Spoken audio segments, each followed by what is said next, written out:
At this point, we're nowhere near to a cold case. We still have quite a bit of investigative activity to pursue.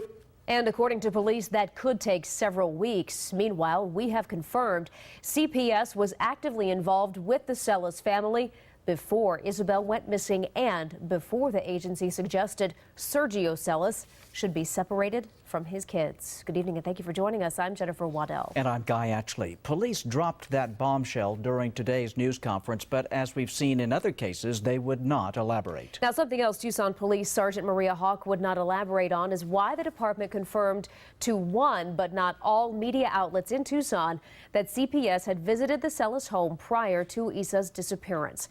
Not on Your Side has repeatedly asked for that information. So, what would police say today? Well, Not on Your Side's Kevin Keene joins us live with the answer. Good evening, Jennifer. This is the end of day 27, and TPD was asked today at what point this case turns cold. Well, we learned today for the first time that that won't be happening anytime soon, that teams of investigators are planning how to pursue this case in the weeks to come. We also learned some things about the Celis family past.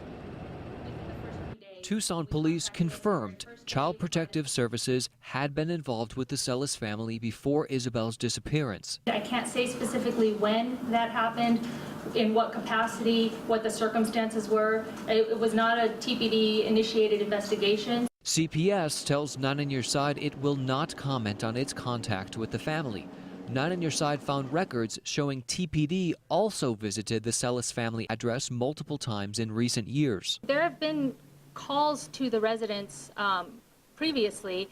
I can't say specifically that it was the Celis family that lived there when those calls were made, but that's not necessarily unusual. Meanwhile, on this 27th day of searching, Sergeant Maria Hawk says 50 officials, including the FBI, continue the investigation. The hope is that she's still alive, and we operate under that guise, that she is still alive, and we're putting forth every effort to locate her. Sergeant Hawk adds Isabel's story is far from being a cold case, with tips yet to pursue and investigation yet to be done. There are dedicated resources that have been pulled from other units to work nothing but this investigation, and for that reason, they have already gotten their assignments for the next 1, 2, 3 weeks on what they're going to be doing every day and where they're going to be. So we're looking into the future quite a bit.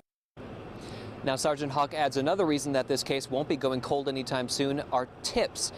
Now, the number of tips has stayed steady at well over 1,000, but she says that as investigators explore them, they lead to more information, more tips, and more leads, which could bring Isabel home. Live in Midtown, Kevin Keene, KGUN on Your Side. Yeah, Kevin, I know we asked TPD, Sergeant Hawk, what happens if those tips that she was talking about run dry in the next few weeks? Yeah, she said that at this point they're planning weeks ahead, and when those weeks ahead are done, they'll take a look at the information that they have and reevaluate. All right, Kevin, thanks.